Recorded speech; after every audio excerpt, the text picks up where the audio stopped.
Good morning everyone. As you know, some topic of electrochemistry unit are left. So today we will discuss about battery or cells. We have already discussed about the galvanic cell and electrolytic cell. Both are the type of electrochemical cell. So battery and cells. If we connect two or more galvanic cell, then we known as battery. But here is we use both the term battery and cell without any distinction. बेटा क्या होता है, एक जो galvanic cell होती है, galvanic cell का क्या काम होता है? To produce electrical energy. तो गैल्वेनिक सेल्स, एक गैल्वेनिक सेल की जो वोल्टेज होती है, जो पोटेंशियल होता है, वो कम होता है. तो पोटेंशियल बढ़ाने के लिए दो या दो से ज्यादा गैल्वेनिक सेल्स को आपस में कनेक्ट कर दिया जाता है. तो दो या दो से ज्यादा सेल्स को कनेक्ट करने से बैटरी बन जाती है. बट यहाँ पर हम बैटरी और सेल को बिना किसी डिफरेंस के यूज करेंगे.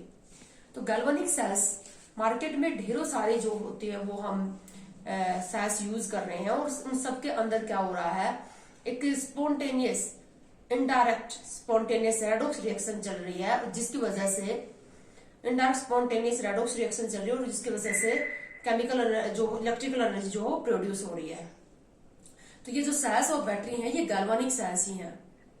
तो यहाँ पर जो कॉमन गैल्वेनिक सेल्स हैं, जो बैटरी है, हम उनका डिटेल से स्टडी करेंगे. आपको इनमें करना क्या है, आपको इनमें नेट इनकी कंस्ट्रक्शन, क्या क्या यूज किया गया है, कैथोड मटेरियल किसका है, एनोड क्या है, इलेक्ट्रोलाइट के फॉर्म में क्या यूज हुआ है, और कैथोड और एनोड के ऊपर क्या रिएक्शन हो रही है, वो आपको यहाँ पर याद करने हैं. ठीक है. तो यहाँ पर हम टाइप करेंगे बैटरी और सेल की. सबसे पहले हमारे पास जो टाइप है वो है प्राइमरी सेल. प्राइमरी सेल किनको बोलते हैं? प्राइमरी सेल जो होती है नो रिचार्जेबल सेल होती है. ये इनके अंदर क्या होता है, एक ही बार स्पॉन्टेनियस रिएक्शन होती है. यानी कि इन सेल्स के अंदर क्या होता है, प्रोडक्ट को हम वापस रिवर्स नहीं कर सकते, वापस रिएक्टेंट में कन्वर्ट नहीं कर सकते, even with the help of electrical energy.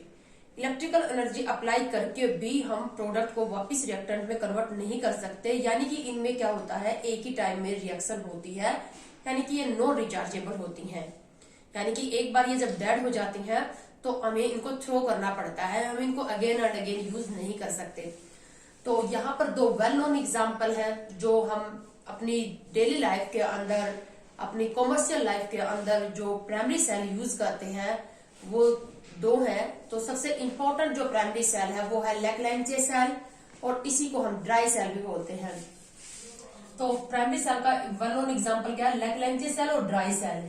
आप लोगों ने टॉर्चिज के अंदर जो सेल है वो देखे होंगे. तो टॉर्चिज के अंदर हम जो सेल यूज करते हैं, जैसे निप्पो के होंगे, एवरीडे, अलग अलग कंपनियों के हम यूज करते हैं, वो ड्राई सेल या लैग्रैंजे सेल ही होते हैं. इनको ड्राई सेल इसलिए बोलते हैं कि जो इलेक्ट्रोलाइट हम भरते हैं वो बिल्कुल लिक्विड नहीं होता, लिक्विड फॉर्म में नहीं होता, पेस्ट फॉर्म में होता है.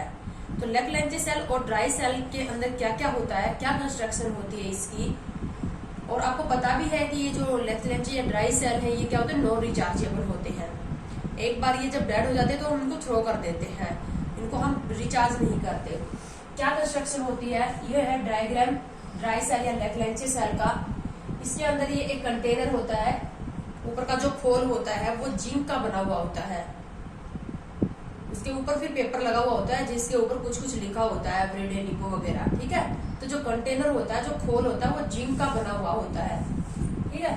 जिंक का कंटेनर बना हुआ होता है, और जिंक का जो कंटेनर है वो खुद किसका काम कर रहा होता है, एनोड का. यानी कि यहाँ पर ऑक्सीडेशन हो रहा होता है. कंटेनर, जिंक कंटेनर का ही क्या हो रहा होता है, ऑक्सीडेशन. और जिस पार्ट के अंदर ऑक्सीडेशन होता है उसी को हम क्या बोलते हैं, एनोड. और इसके अंदर ग्रेफाइट का रोड भरा हुआ होता है. रोड किसका होता है, ग्रेफाइट का. तो वो जो ब्लैक, जब आप लोगों ने इसको तोड़ के देखा होगा, इसमें एक ब्लैक कलर का रोड निकलता है, ग्रेफाइट का रोड होता है. You know the graphite is a good conductor of electricity. तो ग्रेफाइट का रोड होता है, और यहाँ पर ग्रेफाइट के रोड के पास रिडक्शन होता है, इसीलिए इसको क्या बोलते हैं, it act as cathode. Reduction process चल रही होती है, तो ग्रेफाइट का रोड किसका काम कर रहा होता है, कैथोड का. तो यहाँ पर पेस्ट भरते हैं हम अमोनियम क्लोराइड और मैग्नीज डाइऑक्साइड का. अमोनियम क्लोराइड और मैग्नीज डाइऑक्साइड का पेस्ट भरते हैं, जो कि किसका काम करता है, इलेक्ट्रोलाइट का काम करता है. ठीक है.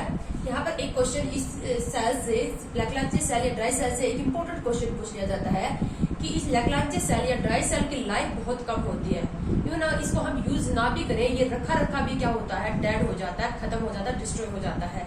तो इसकी लाइफ कम होने का कारण क्या है, हमने यहाँ पर अमोनियम क्लोराइड जो सोल्ट है वो इलेक्ट्रोलाइट की फॉर्म में भर रखा है। अमोनियम क्लोराइड सोल्ट भर रखा है इलेक्ट्रोलाइट की फॉर्म में। और you know the ammonium chloride salt is an acidic salt. In the presence of acid the corrosion of metal will take place. तो जो जिंक मेटल है उसका कोरोजन हो जाता है due to presence of acidic salt, इसलिए इसकी life कम होती है। ठीक है, तो अब यहाँ पर क्या क्या, ये तो है कंस्ट्रक्शन। अब रिएक्शन क्या क्या होती है, आपको रिएक्शन याद रखनी है। कैथोड के ऊपर, एनोड के ऊपर रिएक्शन और नेट रिएक्शन याद रखनी है इनमें। ठीक है, तो सबसे पहले एनोड। एनोड के ऊपर क्या होता है, ऑक्सीडेशन। ऑक्सीडेशन किसका हो रहा है, जिंक कंटेनर का ही हो रहा है। तो zinc convert into Zn2 positive plus 2 electron, ये रिएक्शन होगी एनोड पे। आपको ये रिएक्शन याद रखनी है। कैथोड पे क्या रिएक्शन होगी, जो MnO2 है वो रिड्यूस होगा।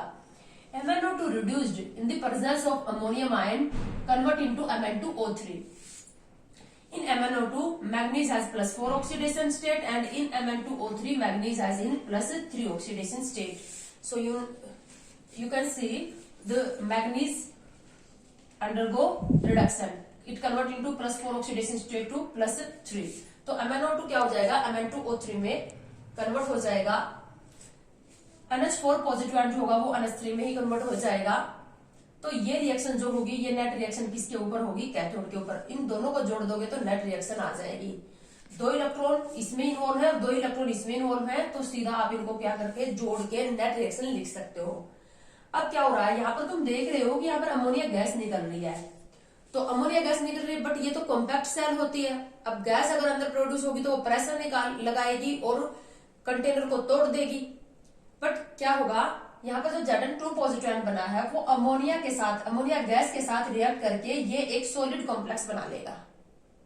तो अमोनिया गैस जो बनेगी वो Zn2 पॉजिटिव आयन के साथ ये एक सॉलिड कॉम्प्लेक्स बना लेगी, सॉलिड कंपाउंड। इसलिए यहाँ पर ब्रस्ट होने वाली जैसी कोई सिचुएशन नहीं आएगी। ठीक है, तो ये थे हमारे पास प्राइमरी सेल की इंपॉर्टेंट एग्जांपल, लैग्रांजे सेल और ड्राई सेल। इसके बाद एक और टाइप हम पढ़ेंगे, बटन सेल और mercury cell. Second example of primary cell is button cell और मरकरी सेल।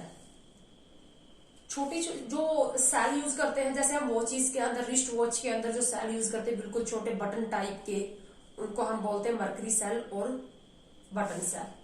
तो वो भी प्राइमरी सेल का ही एग्जाम्पल है, यानी कि वो भी उनमें भी वो भी नॉन रिचार्जेबल होती है। एक ही टाइप पे एक ही बार रिएक्शन होती है। सिर्फ रिएक्टेंट प्रोडक्ट में कन्वर्ट हो सकता है, लेकिन प्रोडक्ट वापस रिएक्टेंट में कन्वर्ट नहीं हो सकता।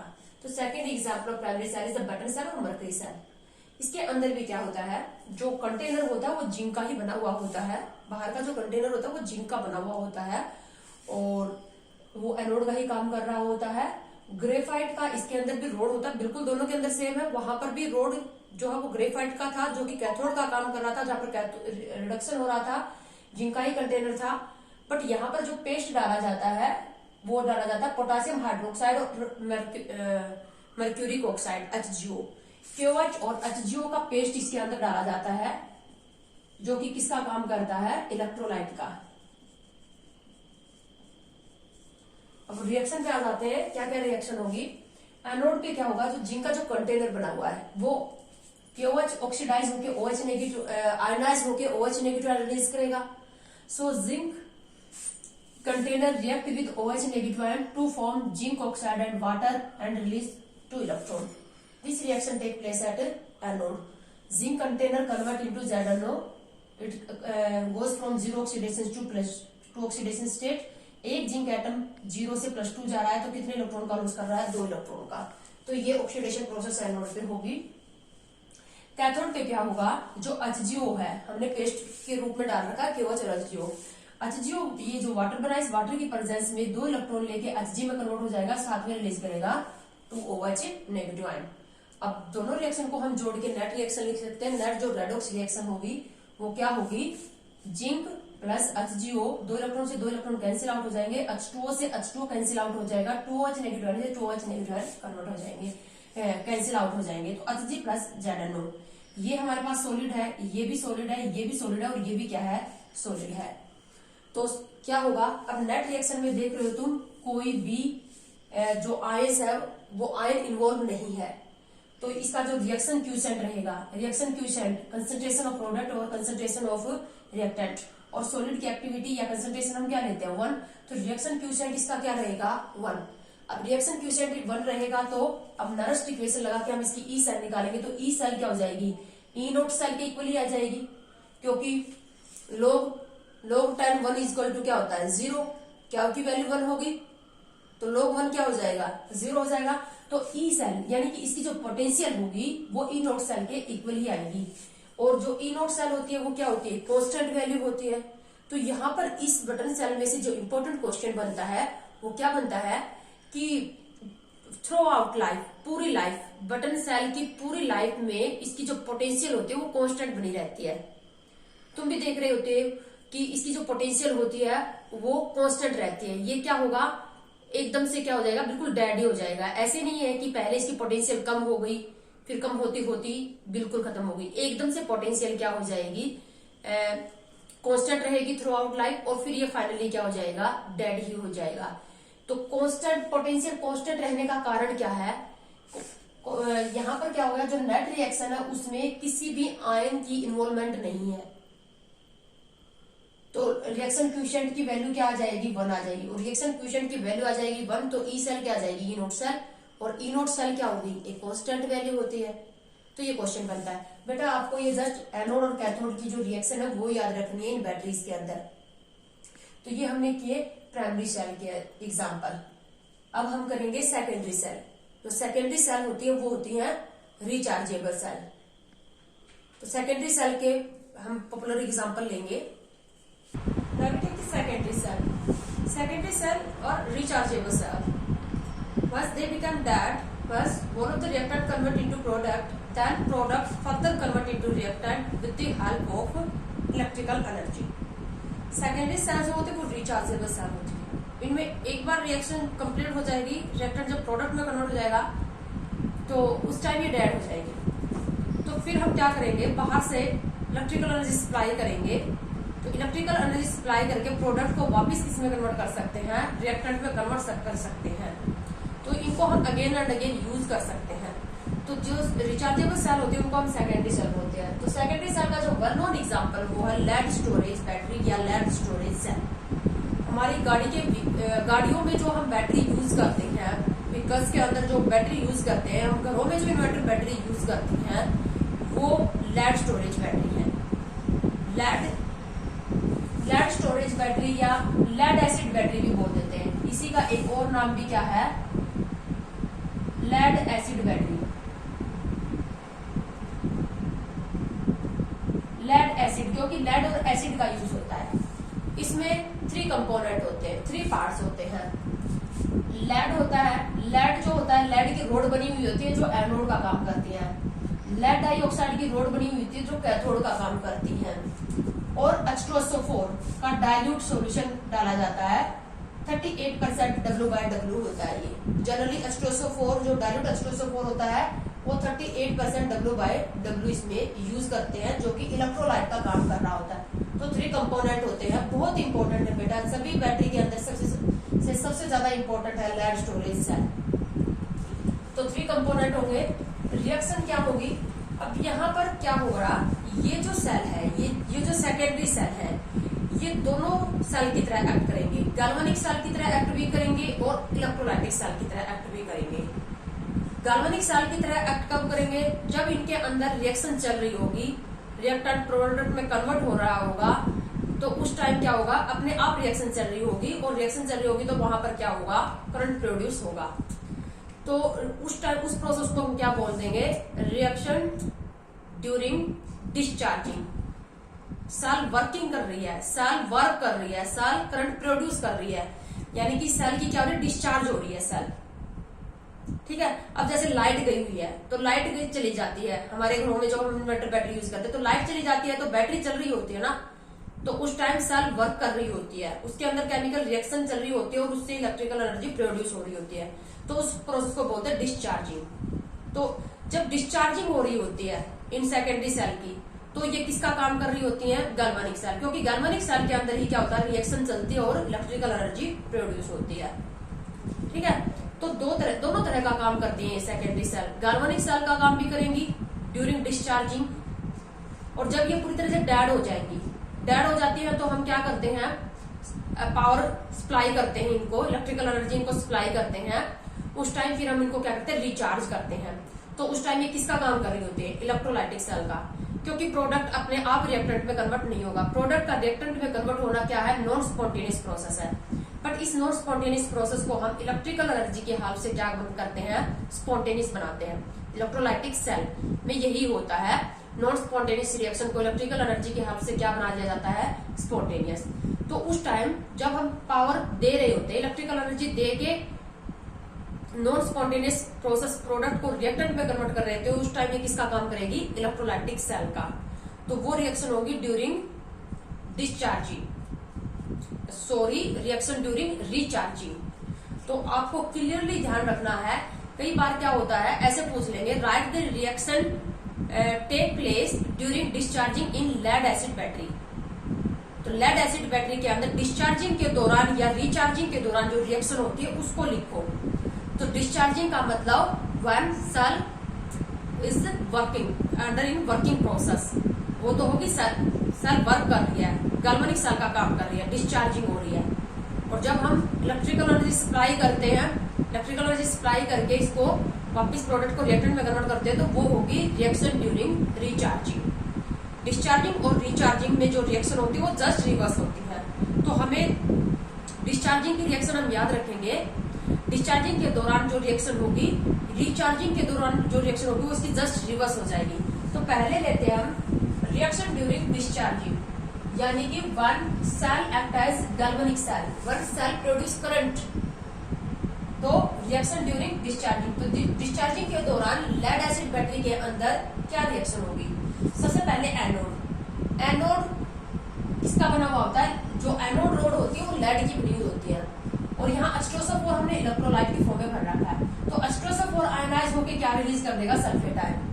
This lead react with sulphate ion to form lead sulphate and release 2 electron. One lead atom convert into one Pb2 positive ion, zero से कहा चला गया, +2 ऑक्सीडेशन स्टेट में चला गया। तो एक लेड एटम ने क्या किया, 2 इलेक्ट्रॉन का लॉस किया। तो ये जो Pb2 पॉजिटिव आयन है ये सल्फेट आयन के साथ क्या बना लेगा, PbSO4। और आपको पता है कि जो PbSO4 है वो क्या होता है, इनसॉल्युबल सॉल्ट होता है, ठीक है। तो ये सॉलिड बनेगा, और सॉलिड बनके एनोड की जो रोड होगी उनसे स्टिक कर जाएगा, ठीक है। कैथोड पे जो रिएक्शन होगी वो क्या होगी, जो PbO2 है, लेड डाइऑक्साइड जो है, कैथोड रोड PbO2 की बनी हुई होती है, जो कि H2SO4 की प्रेजेंस में, यानी H पॉजिटिव आयन कहां से है, H2SO4 ने आयनाइज होकर रिलीज किए H पॉजिटिव आयन और सल्फेट आयन की प्रेजेंस में, और ये जो इलेक्ट्रॉन रिलीज हुए थे वहां पर एनोड प्रोसेस के ऊपर वो लेगा और किस में कन्वर्ट होगा, PbSO4 + 2H2O में। PbO2 convert into PbSO4। In PbO2 lead has in +4 oxidation state and in PbSO4 lead is in +2 oxidation state. So PbO2 undergo reduction. PbO2 में lead की ऑक्सीडेशन स्टेट +4 है और PbSO4 में +2 है। तो यहाँ पर +4 से किस में कन्वर्ट हो गया, lead +2 में, यानी कि प्रोसेस कौन सी हो रही है, रिडक्शन। तो ये रिडक्शन प्रोसेस हो रही है।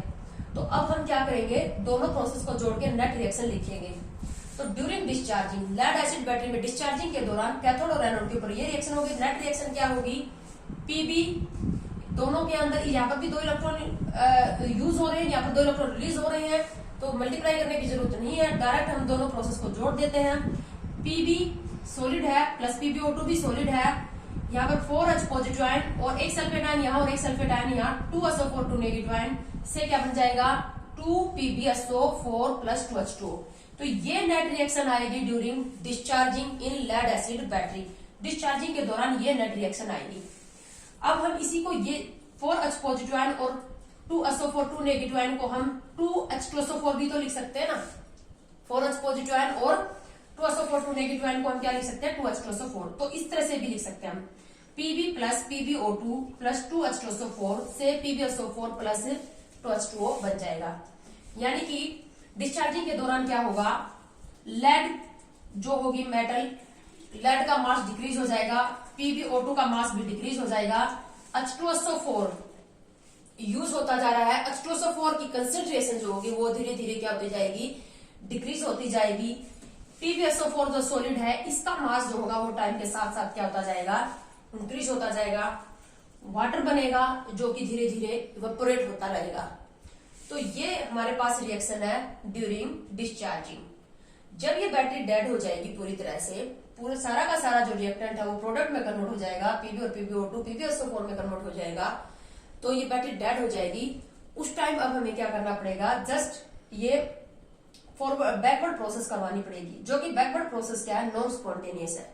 तो नॉन स्पॉन्टेनियस प्रोसेस को हम किसके हेल्प से करवाएंगे, हम पावर सप्लाई करेंगे। इसको पावर सप्लाई करके इस बैकवर्ड प्रोसेस को हम स्पॉन्टेनियस बनाएंगे, यानी कि वो क्या हो जाएगी, वो प्रोसेस रिचार्जिंग, रिचार्ज करेंगे हम इसको। तो रिएक्शन ड्यूरिंग रिचार्जिंग, रिचार्जिंग के दौरान जो रिएक्शन होगी वो जस्ट इसकी रिवर्स होगी, पोलैरिटी चेंज हो जाएंगी बिल्कुल। जो कैथोड है वो एनोड बन जाएगा और एनोड जो है कैथोड बन जाएगा। तो अब हम लेंगे रिएक्शन ड्यूरिंग रिचार्जिंग इन लेड एसिड बैटरी। तो रिएक्शन ड्यूरिंग रिचार्जिंग, अब हम इसको रिचार्ज कर रहे हैं, यानी कि डेड हो गई है बैटरी, तो उसको हम इलेक्ट्रिकल एनर्जी देके वापस इसको रिचार्ज कर रहे हैं। तो रिचार्ज करेंगे तो जस्ट क्या होगा, प्रोडक्ट जो होगा पहले वाले रिएक्शन में जो प्रोडक्ट है वो किस में कन्वर्ट हो जाएगा, रिएक्टेंट में। तो जो हमने नेट रिएक्शन लिखी थी उसका जस्ट रिवर्स लिखना है आपको, ठीक है। कैथोड के ऊपर जो रिएक्शन हो रही थी वो अब एनोड बन जाएगा, cathode act as anode and vice versa, और रिएक्शन बिल्कुल रिवर्स हो जाएंगी। तो रिएक्शन ड्यूरिंग रिचार्जिंग, जब रिचार्ज होगी तो किसका काम करेगी, इलेक्ट्रोलाइटिक सेल का काम करेगी, इलेक्ट्रिकल एनर्जी देके रिएक्शन करवा रहे हैं। तो रिएक्शन क्या होगी, एनोड, एनोड के ऊपर क्या होता है, ऑक्सीडेशन। क्या होगा, PbSO4 प्लस 2H2O, 2 से क्या बन जाएगा, PbO2 plus 4H positive plus SO4 2 negative plus 2 electron. तो PbSO4 प्लस 2 ऑक्सीडेशन स्टेट से कन्वर्ट हो गया किसमें, प्लस 4 में। तो यहाँ पर प्रोसेस क्या होगी, ऑक्सीडेशन। ये जो प्रोसेस है, ये जो डिस्चार्जिंग के दौरान जो रिएक्शन हो रही थी उसमें कैथोड की रिवर्स है, ये देख लेना। वहां पर जो कैथोड पे जो प्रोसेस हो रही थी उसकी रिवर्स करके लिखे है, और क्योंकि पोलैरिटी रिवर्स हो गई है अब यहाँ पर, तो जो यहाँ पर क्या हो रहा है, एनोड, ये ऑक्सीडेशन हो रही है। तो ये प्रोसेस अब जो कैथोड हो रही थी वो अब एनोड बन गई है। तो एनोड के ऊपर प्रोसेस क्या होगी, PbSO4 प्लस 2H2O से PbO2 4H positive SO4 2 negative 2 electron. Cathode पे रिएक्शन क्या होगी, PbSO4 plus 2 electron convert into Pb plus SO4 2 negative. दो इलेक्ट्रॉन की इन्वॉल्वमेंट है यहाँ पर, तो हम इन दोनों को जोड़ के नेट रिएक्शन लिख सकते हैं। नेट रेडॉक्स रिएक्शन जो होगी ड्यूरिंग क्या हो रही है, रिचार्जिंग के दौरान। 2 PbSO4 प्लस 2H2O से क्या बन जाएगा, PbO2 plus Pb plus 2H2SO4, उसकी जस्ट रिवर्स है ये, क्योंकि ये प्रोडक्ट था और ये रिएक्टेंट था। तो प्रोडक्ट अब किसमें कन्वर्ट हो रहा है, रिएक्टेंट में। बैकवर्ड प्रोसेस हो रही है जो कि नॉन स्पॉन्टेनियस है with the help of electrical energy. तो 2 PbSO4 H2O से PbO2 Pb प्लस 2H2SO4। तो यहाँ पर देख रहे हो तुम एक इंपॉर्टेंट बात, जब बैटरी रिचार्ज हो रही होती है तो वाटर की जरूरत पड़ती है।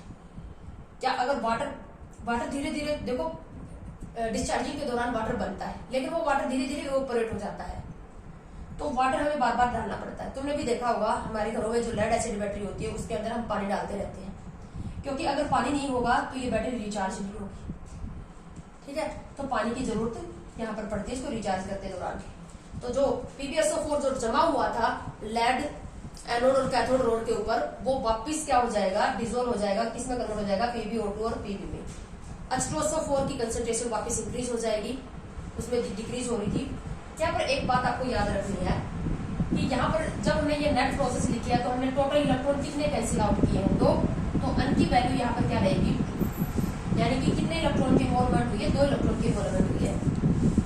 2 मोल H2SO4 बने हैं, तो 2 इलेक्ट्रॉन की इन्वॉल्वमेंट हुई है।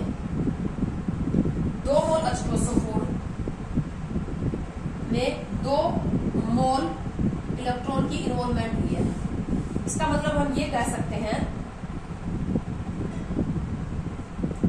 कि अगर 2 मोल H2SO4 कंज्यूम होगा तो 2 मोल इलेक्ट्रॉन के ऊपर जो चार्ज होता है वो 2 फैराडे, 1 मोल इलेक्ट्रॉन के ऊपर चार्ज होता है वो 1 फैराडे होता है, 96500 कूलम। अगर 2 मोल H2SO4 कंज्यूम होगा तो 2 फैराडे चार्ज प्रोड्यूस कर देगी बैटरी। 2 फैराडे चार्ज किया 2 इंटू 96500 कूलम चार्ज प्रोड्यूस कर देगी। हम ये भी कह सकते हैं कि अगर 1 मोल H2SO4 कंज्यूम हो रहा है 1 मोल H2SO4 कंज्यूम होगा तो कितना चार्ज प्रोड्यूस होगा 1 फैराडे यानी कि 96500 कूलम। ये दोनों में हो जब ये डिस्चार्ज हो रही है तो डिस्चार्ज होती है तब किसका काम करती है ये गैल्वेनिक सेल का, तो उस टाइम चार्ज प्रोड्यूस करती है ना।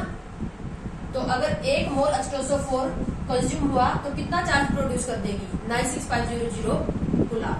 या उल्टा कह सकते हैं रिचार्जिंग के दौरान हमने 1 फैराडे चार्ज दिया, 1 फैराडे चार्ज दिया तो कितना H2SO4 प्रोड्यूस होगा 1 मोल H2SO4 जो होगा वो प्रोड्यूस हो जाएगा। तो यह बात आपको याद रखनी है। तो ये थी हमारे पास सेकेंडरी और प्राइमरी सेल।